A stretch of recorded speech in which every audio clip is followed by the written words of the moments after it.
What is the state of rural health care in South Carolina and even the rest of the country?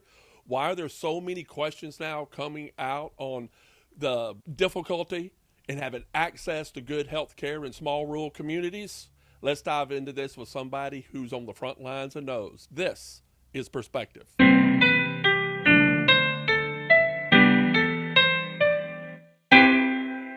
Hello, everybody. Mike Bedenbaugh here from the studios of Map Media in beautiful downtown Prosperity, and congressional candidate for the South Carolina 3rd District, elevating independence under the Alliance Party for the purpose of delivering sovereignty and liberty to individuals to function in our republic. We have with us today Oscar Lovelace, who has been here a year ago, and we had a wonderful interview last year with Oscar, who has been my family physician and is also one of the founders of the American Party and Alliance Party, so he's been politically involved. He ran for governor seeing the problems in the state and wanting to affect change in our medical delivery system. And now he is here with us again. Oscar, welcome. Thank you. It's good to be with you, Mike. Thank you so much. I appreciate it. Taking the time. We had an amazing interview with Oscar back a year ago where we go into his background and our family's relationships. I have a link down below so you can see a lot of Oscar's background. But today we're going to go right to the heart of the matter. We had a great interview with our friend and neighbor, John Pugh, here with the Prosperity Drug Store here in Prosperity, another family that's been here for a while and have an entrepreneurial spirit to have a business dedicated to health care delivery here in our small town, which we're very unique to have so much of that here, thanks to you and thanks to John's entrepreneurial spirit. We will have a link to his interview below because he was talking about delivery of pharmaceuticals. But today, I want to talk about what it's like to be an independent caregiver, a general practitioner, and is that under assault, and is it thriving or not thriving, Oscar? I believe we're in crisis. First, let me just say that I thought the interview with John, I haven't made it through all of it yet, but I will just say that I can't emphasize enough how important it is for the relationship that the local doctor has with the local pharmacist. Probably one of the best ways to say it is went on a mission trip to Nicaragua back in the 90s. We saw 800 people in a day. But the biggest and most important thing we did was we had to bring duffel bags full of medicine, because the problem is if you can make a diagnosis with your medical knowledge but you can't offer a treatment, you really can't have an impact. Right. And so, as you know, chronic illness is what weighs down and cripples most people and causes their premature death. And cripples most societies. Exactly. And it's through the technological advancements that we have been able to achieve not only a longer life, but a higher quality of life. And unfortunately, even though we live in the most technologically advanced country in the world, we have arguably the most expensive healthcare delivery system. But worst of all, we have some of the worst health indicators of all developed countries in the world. The outcomes are some of the worst. So for the first time in 20 years, infant mortality in America has gone up, which is just unconscionable to think that we in this society in 2024 are less able to get a baby to age 1 than we were in the past. So you had mentioned something, that there was a report on public radio. Could you share that with us? Are you ready to share that? Yes, I'd love to share it. It's very brief. It's a minute long. Yeah, it's a minute long, but it sets the foundation. So take a listen to this. CDC rankings for life expectancy of all 50 states and the District of Columbia came out Wednesday. South Carolina ranked 42nd in that list, meaning that by these latest tallies, life expectancy in the Palmetto State is lower than it is for 82% of the country. Overall, the CDC reports a life expectancy of 73 and a half years for South Carolinians. That's almost 8 fewer years than for residents of Hawaii, which has the country's longest life expectancy. 73 and a half years is the middle ground between the male life expectancy of 70 and a half years and the female life expectancy of almost 77, which itself is also bottom 10 among states and D.C. Jean Neal Stringis is a professor at the University of South Carolina's Arnold School of Public Health. She says that in addition to residents having some of the country's poorest overall health, South Carolina does not have as many doctors and hospitals as other states. 6 rural hospitals have left South Carolina since 2010. In a state with a higher median age than the U.S. median, and which is ranked among the 10 least healthy states in the country. Scott Morgan, South Carolina Public Radio. So, Oscar, what's your response to that? What are the causes? What are the effects? We hear the effects, and then we have to get to what are the solutions. So, what are the causes of all of that? What's causing this to happen? Well, first of all, you asked my response to it. Frankly, it's heartbreaking. You know, one of the reasons that I chose to go into medicine was in my training environment at MUSC in Charleston and then at UVA in Charlottesville. I was in awe of the human body, doing my gross anatomy training, understanding physiology and the incredible ways that the body works and somehow maintains life for 100 years compared to other created things that God has given us, like our cat or our dog or our horse. And to study the inner workings of pharmacology and how most drugs came from plant sources. Indians figured out that the bark of a tree would cure gout and that kind of thing. Yeah. Willow bark is root of aspirin, stuff like that. Exactly. I took a course in medical botany. We could talk about that for a while. But at Clemson, actually, I took the course in medical botany. You know, very hopeful to be in that training environment, see the incredible things that were being done, sort of thinking that, wow, can you imagine, you know, how like where we might be in 5, 10 years. As a young student, going, Exactly, wow, I'm learning this, and I could be there at the front of it in my small town. And actually, you know, having seen that, frankly, in the rural community, the impact that we've been able to have has been very encouraging. On the flip side, the systemic changes that have occurred in our society, in our politics, in our public health sector, has just been terrible. And, you know, full of, in my view, disinformation, where the profit motive that seems to run so many aspects of our life experience run over things that we would all hold dear, like the health of a baby or a person's ability to be healthy enough to go to school, or a person's ability to feel well enough to go to work and be a productive member of society. It's heartbreaking. So how is that? Give an example, a structural example. When John was here, he talked about one of the culprits were these entities that intervened in between delivering drugs and setting up how drugs are distributed. What's happened in your practice that you see's made it difficult for new hospitals to thrive and for independent doctors to thrive? Well, there's so many ways that I could take off on this, but you know, one of the ways to start would be to hit on things that are considered to be the most cost-effective public health interventions, and then the most common causes of premature death. So, let's take off first at the most cost-effective public health interventions. The Office of Research and Statistics, this is sad to say, Mike, but about 40 years ago, said that the two most cost-effective public health interventions are prenatal care for poor women and vaccinations, okay? Especially childhood vaccinations, obviously, because, you know, it's important, in my view, to get a COVID vaccine especially if you're over age 75, but that's not going to affect our mortality as much as giving a DPT vaccine or a polio vaccine to a child. Right. So, again, prenatal care for poor women and vaccinations, especially for children.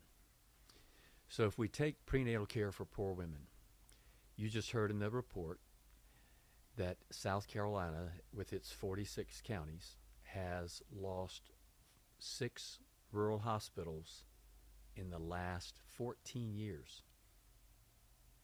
Wow. 6 rural hospitals in the last 14 years. And that assumes those were the poorest of the counties and most rural counties, I assume. But I do want you to know that when I came here in 1987, I believe, for a visit to talk to some of the local health providers, I went to a practice in Lexington to someone whom I knew, and I said, you know, I'm thinking about setting up an office in Prosperity, and I just wondered what you thought about it.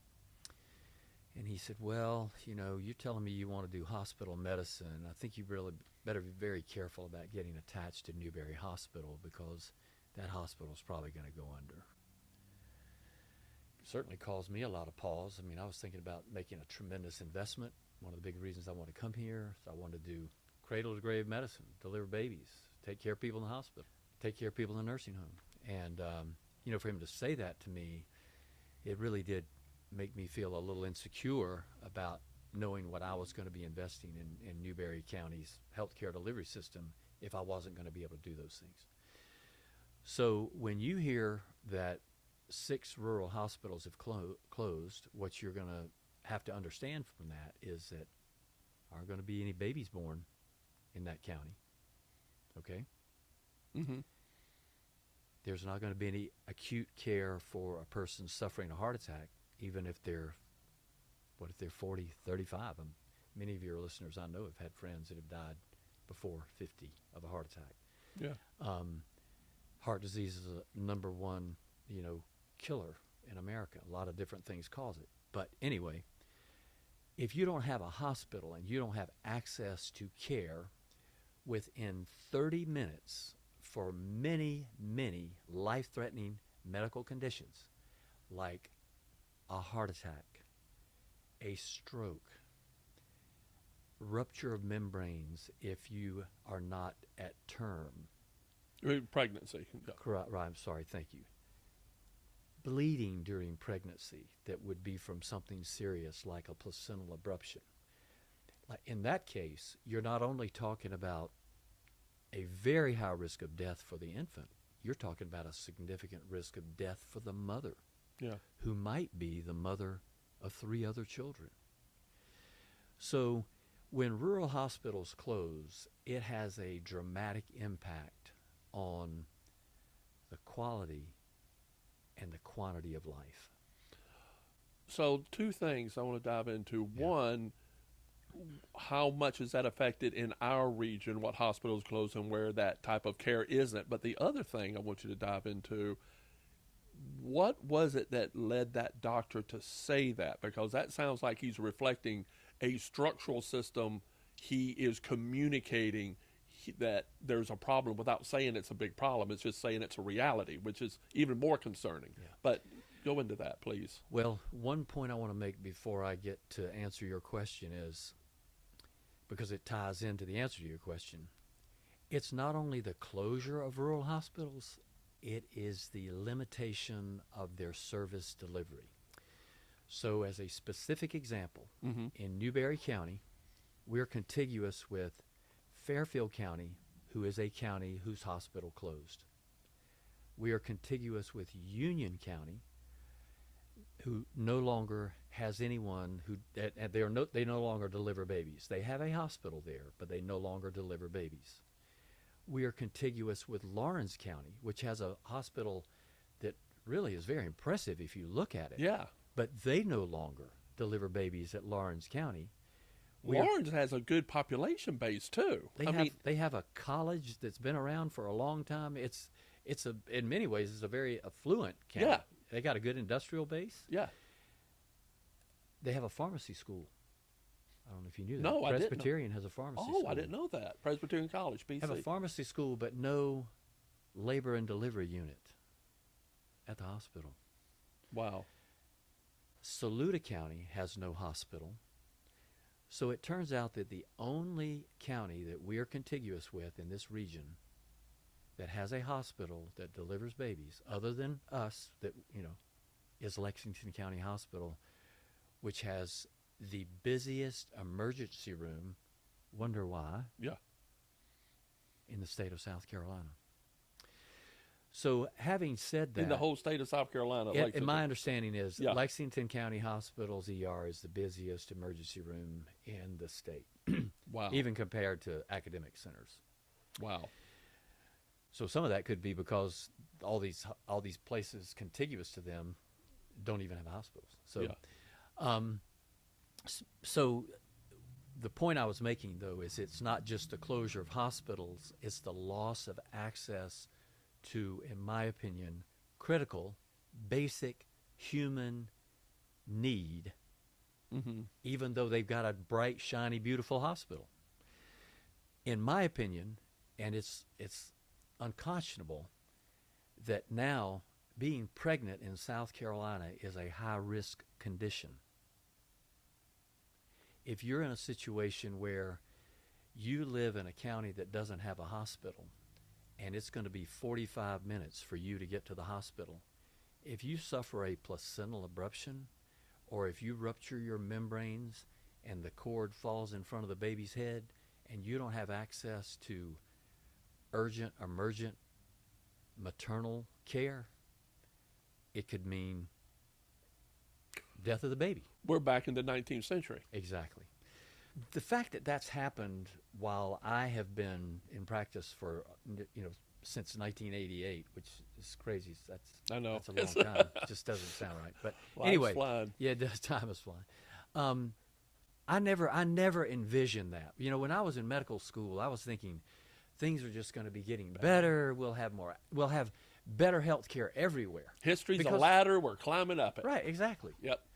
And so, your question is to me, what are the things at play? And I have to say it's why I'm so excited about being able to talk with you, and the fact specifically that you care enough to run for Congress and elevate, if nothing more, elevate the discussion. Yeah. So let's take the case of, why are these hospitals closing, and why, if they're not closing, they're not providing critical services? And why did that doctor say with such conviction to me some 40 years ago, be careful, that hospital's going to close? I mean, it's a nice hospital. You and I both. I mean, Yeah. Newberry Hospital is an all-private room hospital. Yeah. I think it's got 90 beds in there, and it's a very nice facility. Why would this very nice facility be going to close? And here's why. He saw the consolidation of healthcare. And I know that you and John spoke about this, and we have already spoken about this. Yeah. Our founding fathers, I don't think, ever understood what would happen as a result of policy that would be written in the halls of government that would put big corporate interest over the interest of small business or local well-being. Right. So in the case of healthcare, what has happened is it has become economically advantageous for these hospital systems to get larger and larger within the urban environment. Economy of scale. Right. And what they do is then, to capture a larger service area, they go out and buy that rural hospital. And for a common way of saying it, the first thing they do is dumb the hospital down, meaning we're going to stop obstetrics. Okay, so we bought the place. Here's the new board of directors, the new president we've hired. There's certain marching orders. And they want to stop obstetrics because A lot of liability in delivering babies. Bad outcome for a baby, a medical legal settlement is for that baby's, the rest of that baby's life for a bad outcome. But how about this? If you don't have an OB provider and the baby dies, or you can say, well, we just don't deliver babies here, then you don't have to worry about the liability. So instead of how they started with an issue of service, the purpose of hospitals, this hospital was organized by Dr. Bedenbaugh and a bunch of the local doctors, created a hospital owned by outside corporations. Let's look at bottom line statistical data. What's the general mean we want to aim for financially? So what happens is, if you organize this institution, healthcare institution called a hospital, with a mission, but then that mission is usurped or taken over by a corporate interest like Tenant, HCA, a big corporate interest. With shareholders. Or even a larger urban hospital that was initially built through public funds, but now has fallen into private hands, or even if it remains in the public's hands and now is competing with the corporate interest, they get in the same loop. So now we have our medical university in South Carolina owns a hospital in Chester. It owns hospitals in Edgefield. It owns hospitals in other smaller communities. And in some cases, what has happened is they've turned those hospitals that used to have a full array of service delivery into what are called critical access hospitals, which is basically a Band-Aid station to get you to the next hospital. Urgent care type of stuff? Is that what urgent care is? Urgent emergent care. Gotcha. But, you know, if you have a placental abruption and you're hemorrhaging, but there's not an obstetrician there that can do a C-section, you may be able to save the life of the mother by helicoptering them out, but your chances of saving the life of the baby are very slim, because you really, in that situation, need to be able to do a C-section within 30, 45 minutes. Now, you've focused a lot on that, on pregnancy and everything. Right. How many children have you brought into the world? My second year of solo practice, I delivered 220 babies. So I honestly don't keep account. Well, I know we brought in yeah. 2, which were mine, and I was there. Which was I will fun. always appreciate you being that there. was fun. Well, you've got some wonderful children, and I'm very thankful to have been part of that. But the reason I'm harping so much about obstetrics is, if you think about it, we just heard this really sad statistic about South Carolina. Right. Men only living to age 70, women living to 77. And, you know, both of us were blessed to have, our parents are gone, but they lived well beyond those lifespans. And we're getting awfully close to 70, aren't we, Mike? We're on the edge. It's getting closer. And so, you know, it just seems to rob people of quality of life, rob grandparents from grandchildren. And it's a very sad state of affairs. But you can also understand that this latest statistic that came out showing that infant mortality in America had increased, and this is in America now, Right. for the first time in 20 years. So here we are as the most technologically advanced country in the world, Mm-hmm. and we are not able to get a child to live to age 1 as well now as we were in the past. And I believe closure of rural hospitals, closure of service delivery impacts that, because, you know, if a child dies at 9 months of age because they were born premature and didn't have access to local emergent care, the child was born in the back of an ambulance at, you know, when they were at 28 weeks. and there wasn't a neonatologist or a person skilled to intubate the baby, and the baby comes in with brain damage from having been hypoxic. Okay, now we've had a death at 9 months, and you put that in the mix of what happens to the life expectancy. Oh, yeah. And you're like, whoa, that's where we're losing, But here's the other thing. Maternal mortality in America has been going up.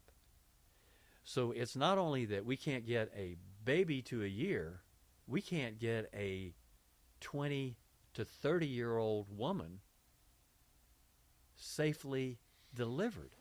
Now, how does that relate along racial lines and poverty lines? It's very much tied to socioeconomic factors. Right. Maternal mortality, infant mortality has forever been higher for blacks than whites.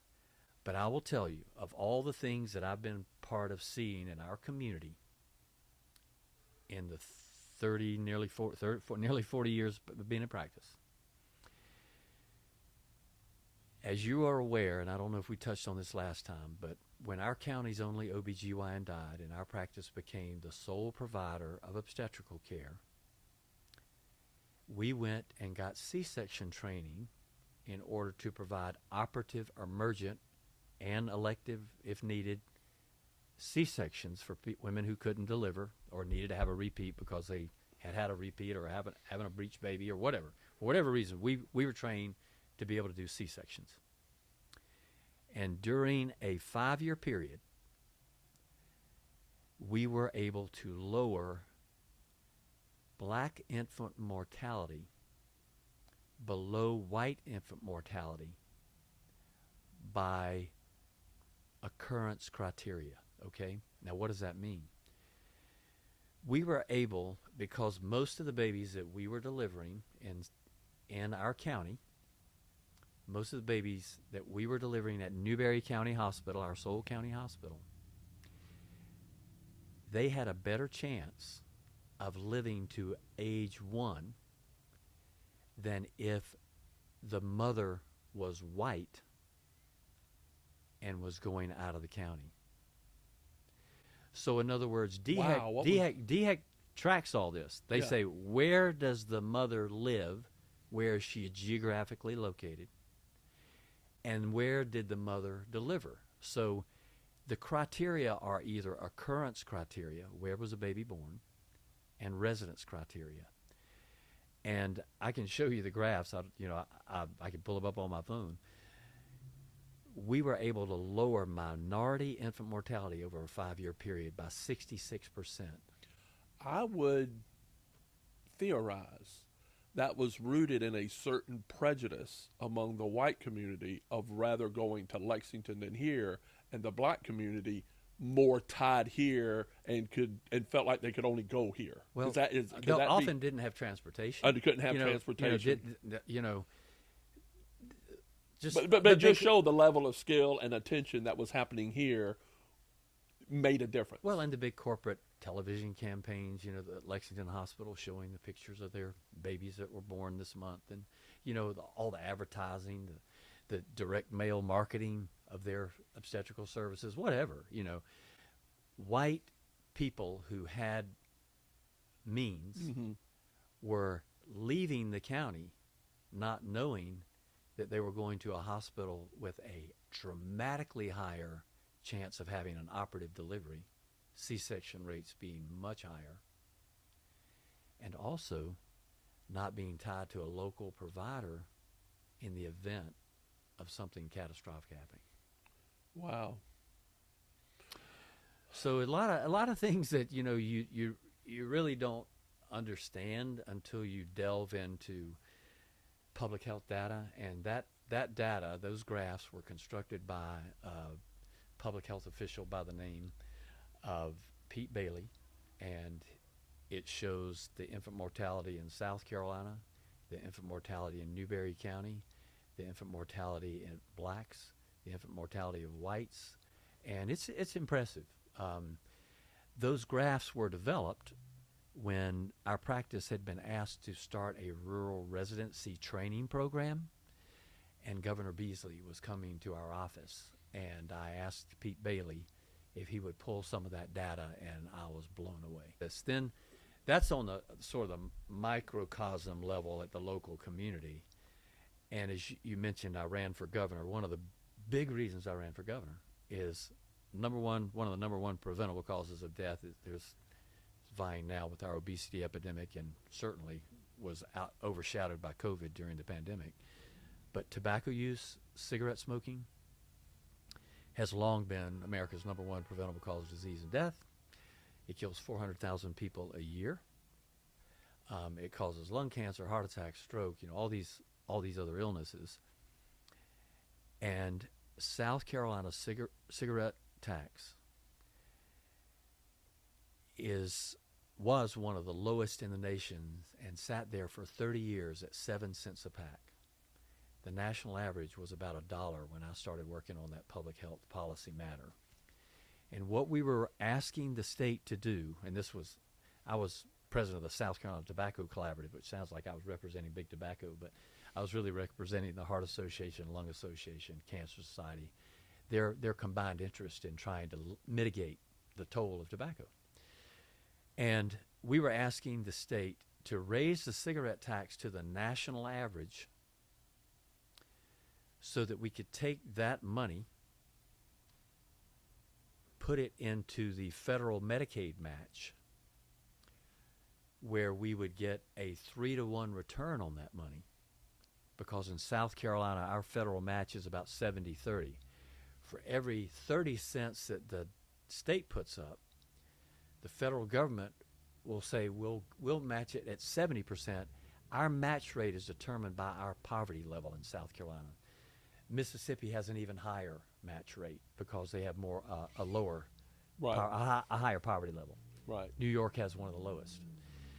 So we were saying, put it into the Medicaid program and draw down a federal match. Well, it took us getting it through the House and the Senate. Sanford vetoed it after I chaired his healthcare task force, and I said, I've had it. So you had chaired it, and you came there. We finally got it through the House and the Senate. We got it passed through the House and the Senate, and then he vetoed it. And of course, we couldn't get a 2/3 majority to override him until he went on his trip to the Appalachian Trail. And after that, we were able to prevail and get them to override his veto. That happened that close together. It's amazing to think about it. So when that's why, Mike, this is what I want you to know. If I look back over my life, I've delivered a lot of babies. I've taken care of a lot of people having heart attacks and strokes, and that were in the jaws of a healthcare crisis. But honestly, looking back on it, the fact that I co-labored with a whole bunch of people, and after 30 years, we finally got the cigarette tax. We didn't get it to $1. We got it to 50 cents. It has probably saved more lives because the number of people smoking in America is going down. The number of people smoking in South Carolina is going down a lot. The algorithm is for every 10 cents increase in the cigarette tax, there's a 7% decrease in youth initiation of tobacco. 90% of people start smoking as a teen. And a 4% decrease in adult use. And this algorithm has been well known because of other states that have raised their cigarette tax. So looking back over my life, it's being involved in that public policy initiative has frankly probably saved far more lives, prevented far more premature babies, kept more people out of the hospital, allowed more people to know their grandparents than anything that I have done in the practice of medicine, just because of the fact that it is the number one preventable cause of morbidity and mortality in our society. Sadly, and I think I might have touched on this last time, but I've got to just say it one more time. When we look at the news and we're trying to understand, how is it that Osama bin Laden in the hills of Afghanistan is fighting the United States military? What is going on? Well, it turns out in the Washington Post, while I was involved in all of that, the Washington Post reported that interstate trafficking of cigarettes is the #1 source of funding terrorism in the world. Interstate trafficking in this country. In this country. And the reason I know this, Mike, is that not only did he say it, but I have a brother-in-law that I went to school with at Clemson. We were in Student Senate together, Robert Conrad. And this is kind of crazy, but he went from being the U.S. Attorney in Charlotte to becoming a federal judge, and he is now the administrator of the entire United States federal court system.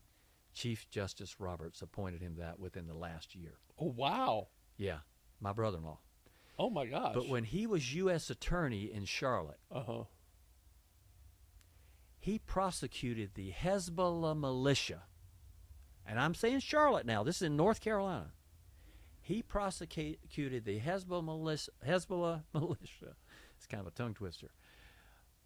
For trafficking cigarettes from J.R. Tobacco Warehouse outside of Charlotte, North Carolina, taking them to Detroit, Michigan by the tractor-trailer load.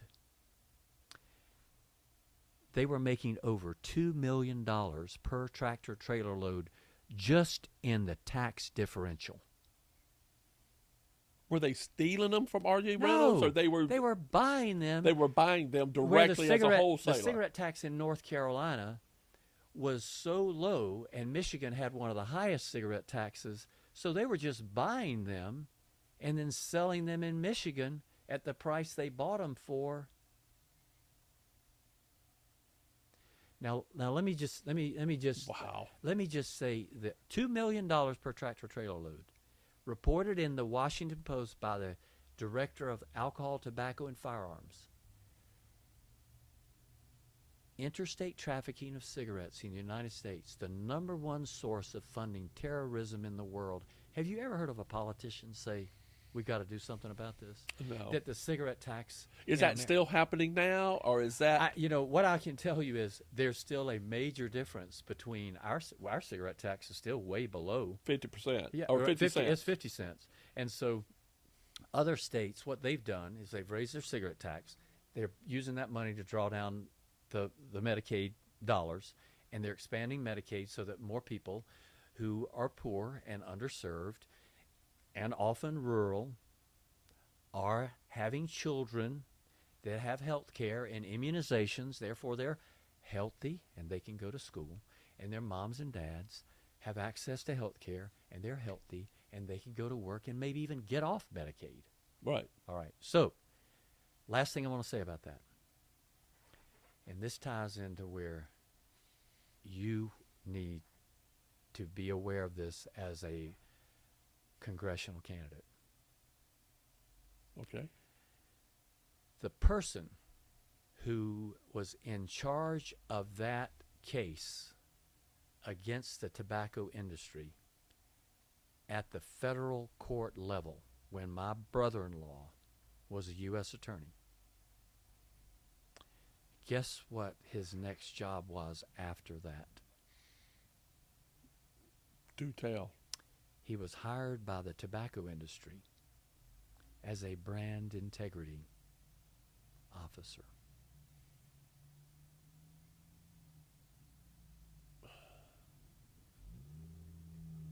So they co-opted him and brought him in. Is he still there? I don't know. But I But know that was the playbook. But when it's sort of like the whole problem that we have now with our, and this could happen to you, Mike. You could be elected to the United States Congress, and let's say they primary you out with some far left or far right person that's not as reasonable as you are, and you get the call. Yeah. Mike, you know a lot of people. We'd like to hire you to be a lobbyist for us because now you know everybody up there. And That's right. you That's become the problem. a lobbyist.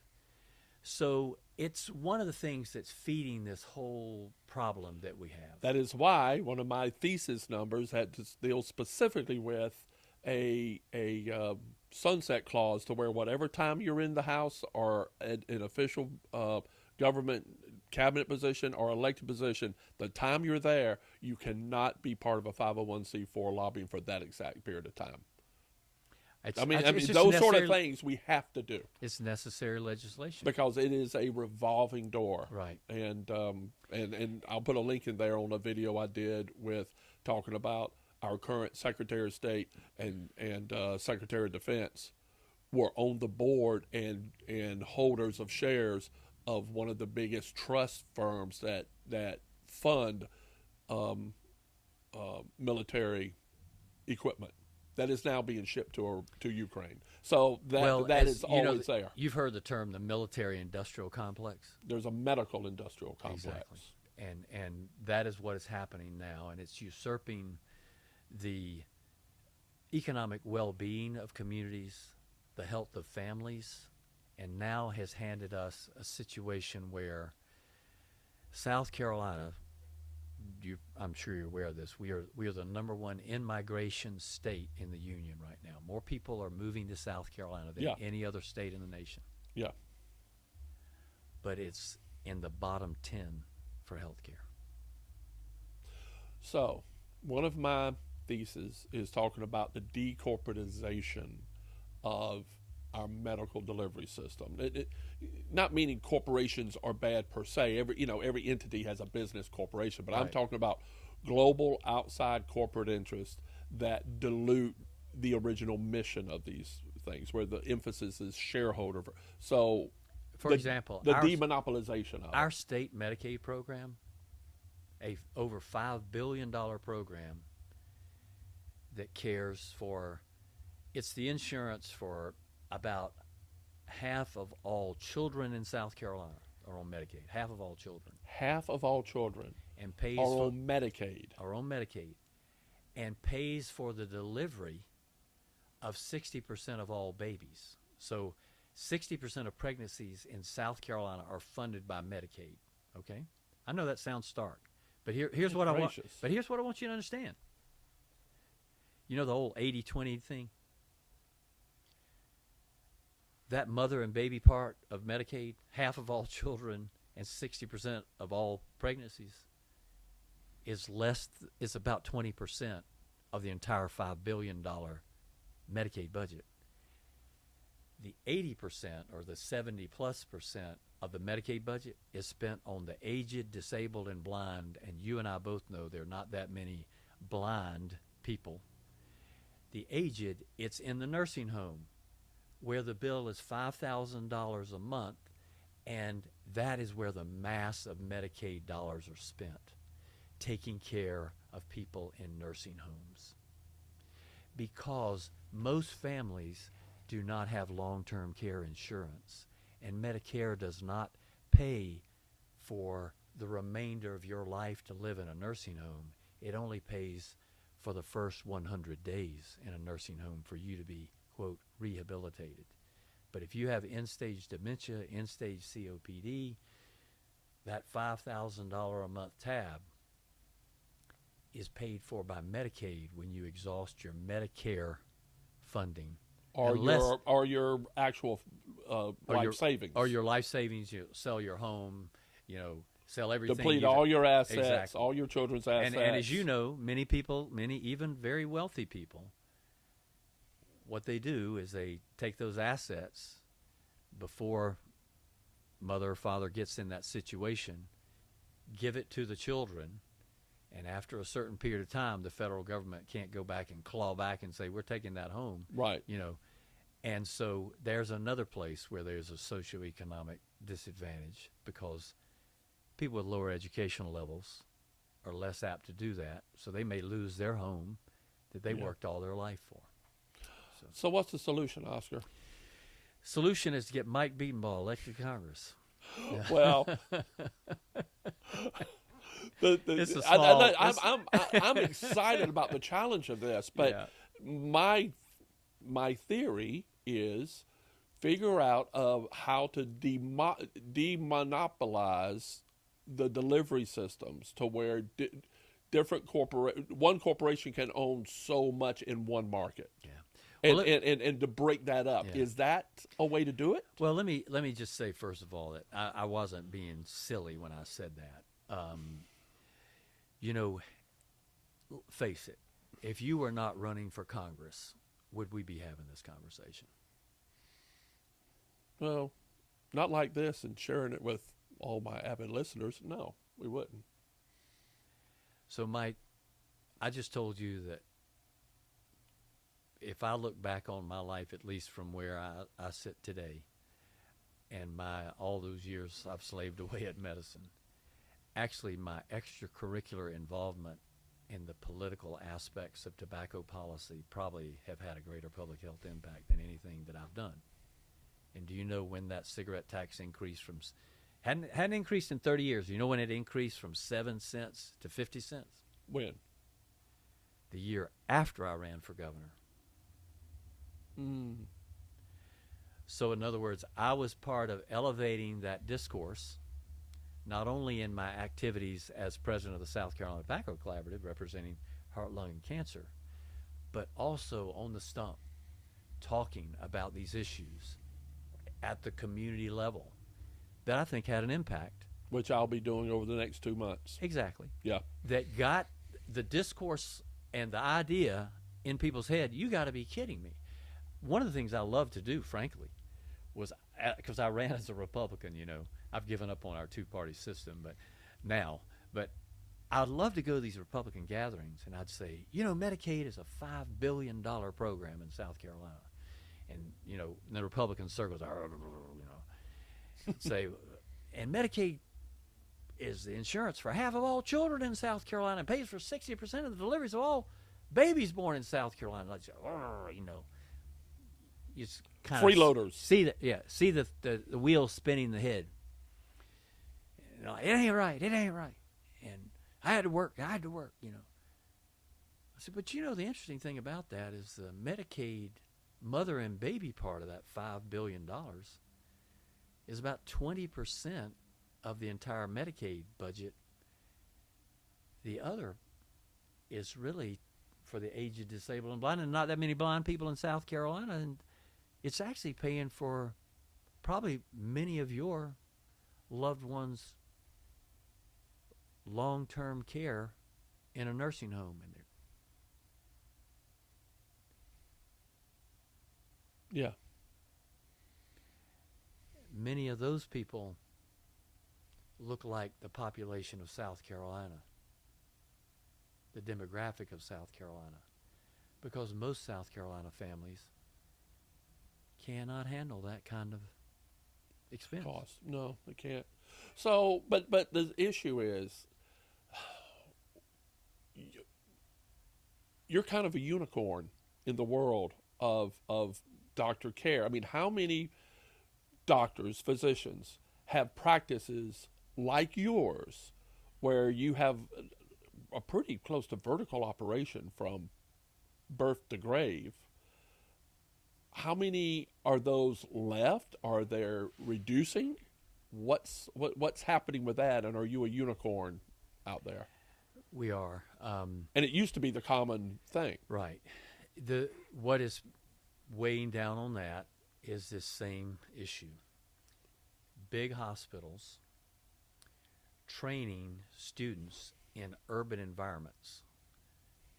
So if you think about it, if you're only trained like I was in Charlottesville and the University of Virginia, huge hospital, great community, tons of specialists all around me, what would make me think I could go to Prosperity, South Carolina and function, this is hard to believe now, in a hospital that didn't even have a CAT scan in 1988. We didn't even have a CAT scan machine. We had just gotten ultrasound. And I'm in a hospital that had, you know, technology out the yin-yang. Up in Charlottesville, and you come down here, Exactly. and you're like, so this is why he said they're going to close. And so Oh we didn't my even have a gosh. CAT scan machine. You know, if I'm not mistaken, I'm pretty sure we had MRI at UVA before I left. It's kind of all running together now. But That I was think kind we of a had, new technology. a then. relatively new technology developed by, I don't know if you know this, No. but the developer of MRI technology is from Columbia, South Carolina. Oh my goodness. Who was he? I can't remember his name right now, but We'll you look it check up. me out on that. Yeah. We'll look it up. I'll put it down. So anyway, if you train doctors in an urban environment, they're less likely to go to a rural area. That's been shown in multiple studies.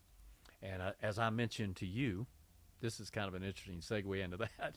I told you that we had been asked to start the state's first rural residency training program. Right. And Governor Beasley came out and did the ribbon cutting. But Prisma, well, what is now today Prisma Richland, at that time it was Richland Memorial Hospital, they pulled the funding on that rural residency training track. They who? Prisma Richland. Richland, at that time it was Palmetto Richland Memorial Hospital. And they had funded it. They were going to be the major funder of it. Gotcha. And when I say that, we were already in relationship with training 18 residents a year for them. We'd done that for 3 years, and it was going so well, they said, we want you to train residents now for their last full 2 years of their training. And we had a ribbon cutting. Governor Beasley came out. People flew in from Washington, D.C. The Dean of Graduate Medical Education, I mean, all this is on videotape, said our residents tell us this is their best training experience. Within 4 months of that meeting, I think it was almost 8 weeks, I'd have to go back and look, they pulled the funding for that program, terminated the relationship they had with us because they lost $28 million in their merger with Baptist Hospital because they wanted to get bigger. Now, they did spend $700,000 on the corporate C-suite offices, and they bought a helicopter at Palmetto Richland because they wanted a helicopter because Providence had a helicopter. So we have 4 hospitals there within 10 miles of each other. Right. Just this dense hospital. And Richland Memorial was a county hospital at one time, right? It was like a hospital for the Richland County. And the thing that was pressuring all that was the corporatization of healthcare centered around this HMO, Health Maintenance Organization. And what was happening there was it was a concept where they said, we're going to really decrease the number of people who get in a hospital because we're going to make primary care physicians, the term was gatekeepers. We're going to make people have to see a primary care physician, and we're going to put the pressure on the primary care physicians corporately to keep people from needing hospital care. And when they did that, the hospitals, seeing what was happening around the nation, especially in California, the number of hospitals that weren't able to survive in that environment, the development of Kaiser Permanente and things like that, they were like, we got to merge together so we can figure out how we're going to survive. So Richland, being a poor county hospital, started looking for an economic partnership with another hospital that was on stronger financial footing, even though they were a big, big hospital. And so all of a sudden you had Baptist Hospital, a hoity-toity private hospital. At that time it was considered to be, the private heart hospital. The heart hospital was Providence. Providence, Yeah, that's right. That's right. Okay, so real quick, Providence, Baptist Hospital, Richland, and Lexington. Those are the 4 hospitals that are within 10 miles of each other. Exactly. So all of a sudden, the first negotiation, it seemed like it was going to be a merger between Lexington and Richland. They were going to come together. But that fell through, and Richland merged with Baptist. That merger, as you might imagine, talk about a culture clash. Oh, I could imagine. One hospital is taking care of all the tertiary care, knife and gun club, indigent, huge county ER, county stuff. hospital, just train wrecks, tertiary care, with a level 2 private hospital taking care of generally healthy people that were well-to-do. Right. And when they merged, it was such a mess. They lost $28 million in the first 6 months of the merger. They terminated their relationship with us. They closed their newly developed bone marrow transplant unit, spent $700,000 on the C-suite executive offices for the new larger system executives, and bought a hospital so they could now compete for the heart care with Providence Hospital. So that's where all this big corporate interest now begins to start impacting on even the best attempts at addressing the local community care. Because we were trying to develop South Carolina's first rural residency training track. Do you know how many rural tracks North Carolina has? Had at that time even. How many? 7. And we couldn't even keep one. Couldn't even keep one. To this day, South Carolina does not have a true rural residency training track. How do you create one? We're working on that. We're working on trying to address that issue. When I'm in Congress, I'm sitting up here, and you're down there, and you got all these folks asking you questions. So the question is, how do we fix this? How do we create a system where rural care is encouraged and hospitals are focused on mission and not shareholder profits? Number one, and this is something that I saw come out of on the federal level, that they are beginning to discuss this. I think it's very smart. In order for a hospital to receive federal funds, they have to have a emergency room, and they have to see people regardless of their financial ability to pay. So I take care of people in the hospital who have no means whatsoever and provide my care to them, because I feel like that's part of my societal responsibility as a physician, and because I want to help my community. That's why you became a doctor in the first place. It's part of the mission. But in order for the hospital to receive Medicare funding, they have to provide that by federal law. It's written. If you walk in a hospital, it's in black and white. Well, why wouldn't the federal government look at something like maternal care and say, if you're going to get federal funds and you're going to be a hospital, you also have to provide obstetrical care services. It's a basic human need. Why is it less important than even emergency room care? We're talking about the life of a baby and the impacts that has on our society when we can't get a child from their first breath of life to age 1 as well now as we were back years ago. So in other words, you would have to institute policy, I believe, to save service delivery. Many of the hospitals in rural counties all across America were built on federal money by way of the Hill-Burton Act. Explain that.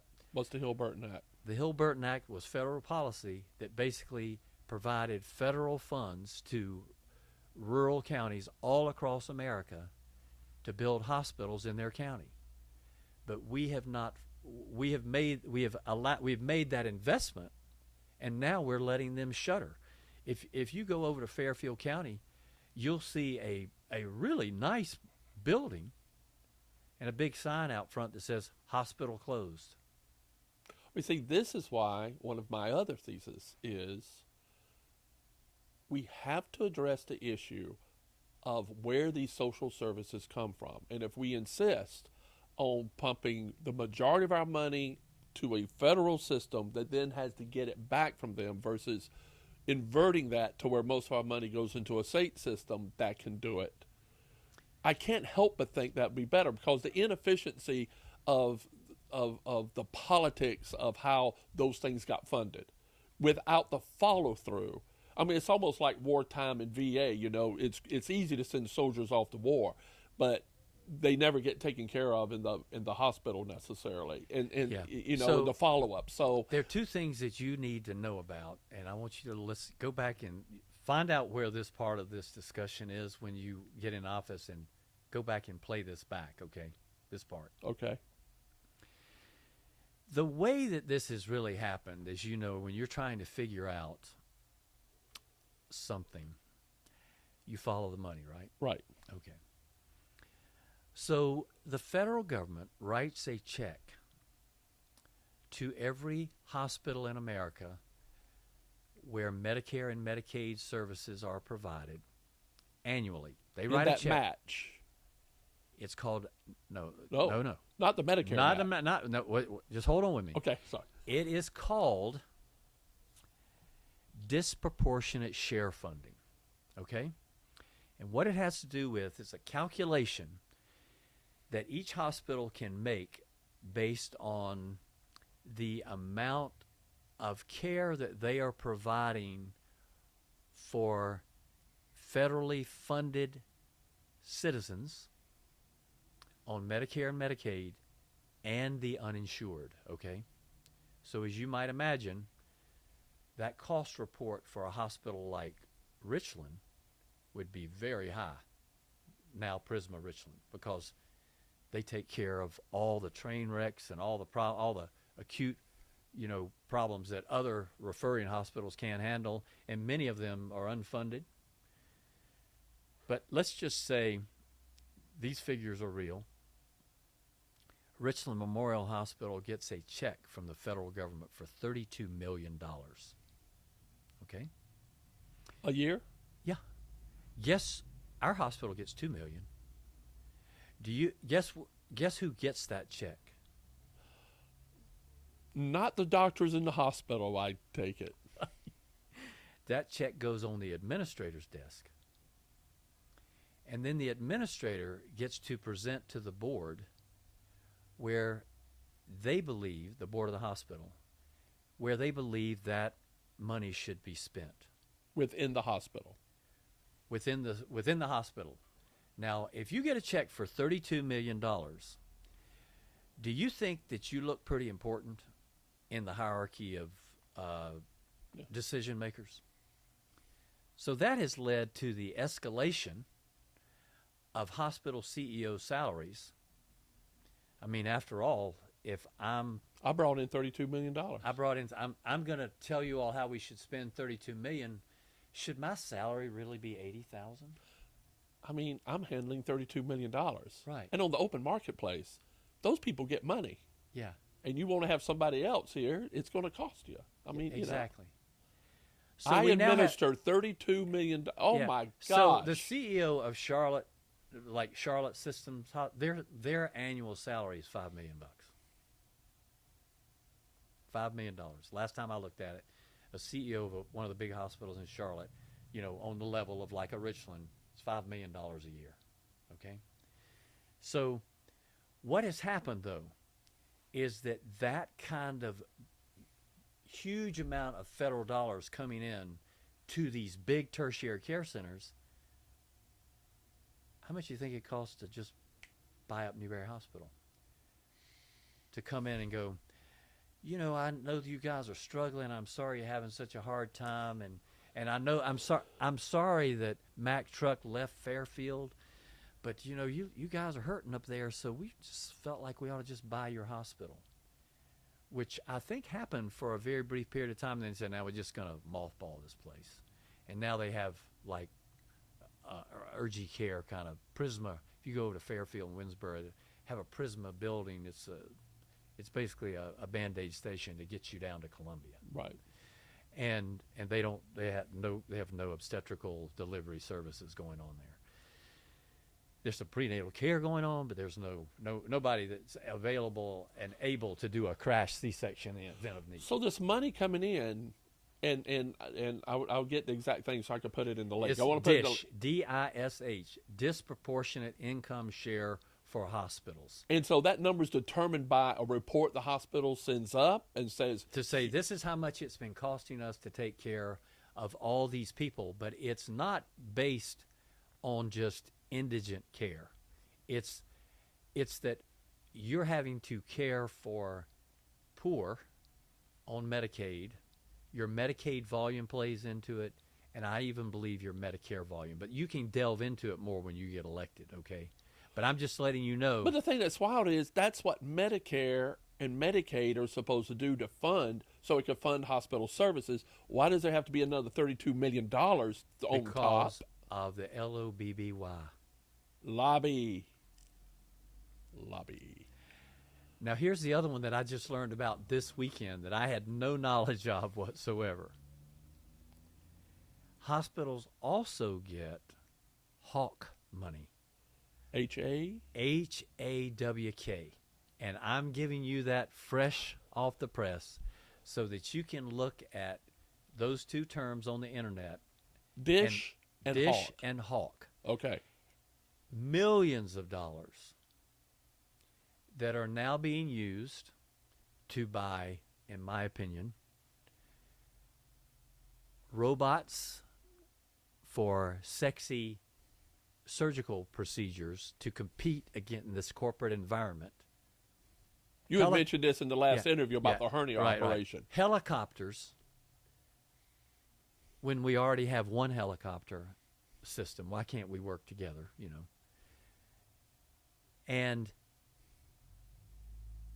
buy rural hospitals or dumb down the rural hospital, buy rural hospitals and close it, or buy rural hospitals and dumb down the delivery system and turn it into a critical access hospital, deprive the local community of the economic engine of a hospital, deprive a local community of needed medical services, deprive a child of achieving their first birthday, deprive a pregnant mother of a hospital that could provide life-saving emergency care to her and potentially prevent a premature baby that might be an economic huge drain on her family, the entire community and state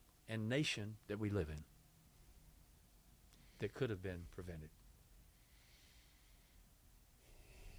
It just feels like we're surrounded by parasites that are reaching into what would normally be normal service to provider cash flow, and all these parasites are just grabbing their pieces of it. But let me say that, you know, we're very fortunate to have John Pugh on our hospital board. We're very fortunate to have Candace Frick as the chair of our hospital. That's our Senator Ronnie Cromer's daughter, pharmacist. We're very fortunate to have physician members on our hospital board who are aware of these things, so that at least our hospital is working with our hospital administrator to be sure that Newberry County Hospital is doing the best we can with those federal dollars to maintain our independence and prevent the takeover of our hospital by those that would not have our community's best interest. How many of those are left in the state? Well, this is sad to tell you, Mike, but our rural practice, independent rural practice in South Carolina. Your personal independent, you started 40 years ago. Right. To my knowledge, and I haven't had anybody disagree with me, is the last independent family practice in South Carolina that's still delivering babies. Now there are. Oh my gosh, Oscar. Right. So you just said, you know, that's the way it used to be. You know, you said that's the way, and it every did. town. Dr. Mills, he delivered you, didn't he? Oh yeah. Yeah. So Dr. Mills here in Prosperity, you know, the smallest licensed hospital in the state when it was opened. Yeah. So Dr. Mills here in Prosperity, Dr. Barnett, my ex-chairman from Woodruff, South Carolina, delivering babies in Woodruff. You know, all these communities all over has had someone who was able to help a mother deliver a baby. Now we are the last family practice in the state delivering babies. Well, I tell you, Oscar, that's because, and I could see it in the dedication of you. I mean, we have been trying for 2 months to fit into Oscar because Oscar is so busy. You are constantly dealing with your practice as if, like when you first started. I know it's not as bad. You have a large practice, you have a mature practice, but my gosh, the time you are dedicating to making I've got this some thing help, work. but can you imagine being in solo practice and delivering 220 babies as a solo doctor and realizing that you have office hours for 8 to 10 hours a day, but most babies are going to come out It in is the other hours. huge It was sacrifice. crazy. It was crazy. Well, yeah, but also it's Yeah. just a sense of mission and service, Yeah. and how that has traditionally driven our local community healthcare providers. Right, and God has blessed our practice and the commitment that I made when we dedicated our practice to quality, compassionate care to the glory of God. But Mike, I had conversations. I was recently telling Robert Livingston about my conversation with his father, Robert Livingston, who was a eye, ear, nose, and throat specialist here in Newberry. Yeah. But you may not know this. He started off as a family doctor. Back then they didn't have a family medicine residency. They would just go do what was called a rotating internship through surgery, medicine, and pediatrics. And 1 year after medical school, after doing that rotating internship, they would hang up a shingle and they would become a family doctor because they'd get a bunch of families and start being doctoring on them. Yeah. They weren't doing a full 3-year residency training like I did. So that the family medicine residency concept had not come about yet. So I asked him in my first year of practice, and I told Robert this, who now lives in the community. You should talk to him sometime. Yeah, I love that. Because he went to the Naval Academy and flew big cargo planes. He's seen federal government from that standpoint. So anyway, I told him, I said, I want you to know, Robert, that your father, this is a really cool story here now. Your father, Robert Livingston, not your grandfather, Robert Livingston. I was speaking about his grandfather. But your father, Robert Livingston, is one of the principal reasons that we are still providing obstetrical care in Newberry County. He said, what are you talking about? I said, well, when our OBGYN died in the community and we said we wanted to go train to do C-sections, your dad was the one who said we should let these family doctors go and train to do C-sections. And yes, when they've got letters saying that they're competent at performing that surgery, we should give them privileges at our hospital. So here's the backstory. I didn't even think about this until this month when I had a conversation with Robert. He said, wow, I did not know that my dad had done that. I said, well, I just wanted you to know that even though your dad was an ophthalmologist, and I never really understand, I mean, he was like a super specialist. He was going to bat for us as podunk, rural family doctors to be able to do major surgery at our county hospital. He said, well, I know why. He said, when my granddad stopped doing family medicine, he had to move the whole family to New York City to train to be an eye, ear, nose, and throat doctor. And he saw my dad saw his father go off and get more training so he could come back and serve Newberry with that specialty care. But the other interesting thing that I told Robert that he didn't know, I said, Robert, one time I was at the Newberry Country Club with your dad and your granddad. And I knew that your dad had gone straight into ophthalmology. I knew that your granddad had been a family doctor in Newberry and then went to specialize. And your granddad's comment to me was, son, how's it going in that family practice, that solo family practice? I said, it's pretty tough. He said, I know how tough it is.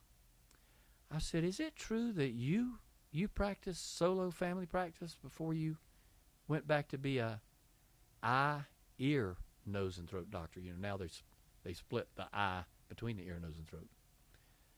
He said, yes, sir, son, I did it. I said, well, why did you decide to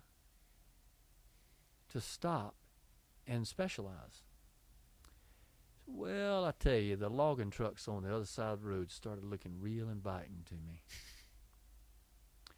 And Mike, it scared the mud out of me, because I'm telling you, I was so overwhelmed.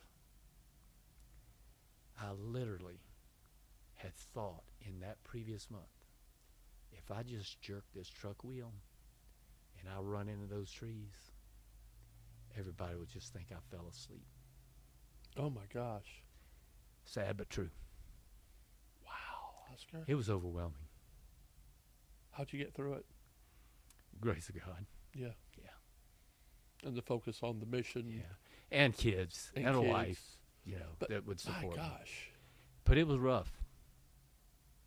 So when he said that, I didn't break down like I am now, but I just thought, oh my God, I can't let that happen. I can't let that happen. It was overwhelming. And because it was so stressful, it was because we just didn't have a system delivering more people like you into the community. Well, you just heard that thing that we don't have enough doctors in South Carolina. We don't have enough doctors, particularly in rural South Carolina. Right. And we didn't then. Yeah. Right? Well, what I'm saying is, like, people talk about how hard internship was. Man, internship was a cakewalk compared to being a solo practitioner for 2 years. Mike, I don't know if I told you this, but when we had the open house before I saw the first patient, 800 people came to the open house when we opened that building. Yeah. 800 people. 800 people. In a town. 800 people signed the register, like it might have been my funeral register. Signed the register, and I was like, oh my God. I mean, that was the expected. These are new patients. Well, they were That's at what least people. They were saying, "Hey, I want to find out about this new doctor that's coming here." I mean, can you imagine if a Walmart got built and they said, "We just want to show you all our new store," and 800 people out of Newberry said they want to walk in and see it? Good gracious. Where in the world did 800 people in cars park over there, Oscar? It's got a little office building and an old farm. Well, people's talking about. They said, you just have done such a great job or something. I said, listen, you don't understand. Before these people had any knowledge of who I was at all, they were so excited about having a new doctor in their town that 800 people came. So to the open house. The canary in the coal mine back then, people knew we were losing. And the fact that you were coming, I remember my mom bragging on you. Well, oh my God, my mom was so happy for you. He's such a wonderful, just the thought of you coming back, because your grandfather used to come out here, your grandfather. And I'm sure my granddad's reputation and my grandmother, their love of the community played a role in that. But think about it now, Mike. When you're getting to our age, when you are 75, 80 years old, do you really want to get out on I-26 and go 85 miles an hour to your doctor? No. So there you go. Highest percentage of elderly in the state. There's a dire need for it, and this is not just we're talking about my practice, and there's really nothing unique about me. This truly is a phenomenon playing out all across America, in rural communities all across America, and every community is in some individual healthcare crisis situation, whether their hospital has been bought by the big tertiary care center and closed, or whether their hospital has been dumbed down by their tertiary care center. But I'm happy to tell you that recently, Newberry County Hospital has been named one of the top 100 rural hospitals in America. In America? Yes. A lot of people don't know that. Wow. Well, I can tell you one thing, my brother. You're going to be on the short call list when I get up in Washington. Well, and John Pugh, and it's just amazing how we have this level of community dedication and spirit and mission right here in this town. It is. And to have John Pugh and his team of pharmacists. It's amazing. It's incredible. We collaborate with them. When patients are having needs, like United Healthcare says they can't have this drug, I send him a message through my electronic medical record directly to him, and he responds back to me within 12 hours. You think, how often do you think that plays out in Columbia? And this is a town of 1,000 people. How often do you think that plays out in Columbia? Oh, How about Chicago? oh, it's everybody. Oh man, It's called community. yeah, And it's what your campaign is about. yeah, it is. And It it's is about about- making. That's about making communities great again.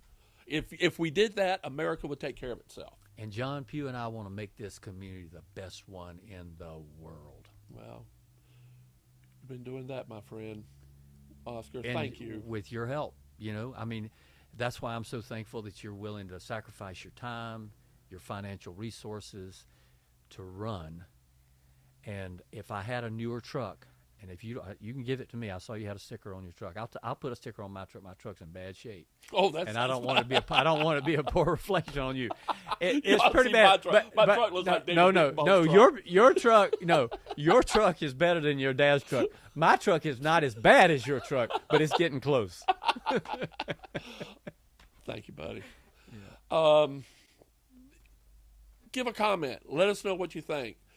We have a lot of work to do, and I am absolutely thrilled at the opportunity to try to make the difference that our communities need. And we have to start by having the knowledge and having the drive and having the mission, having the independence, having the liberty and service. Take care.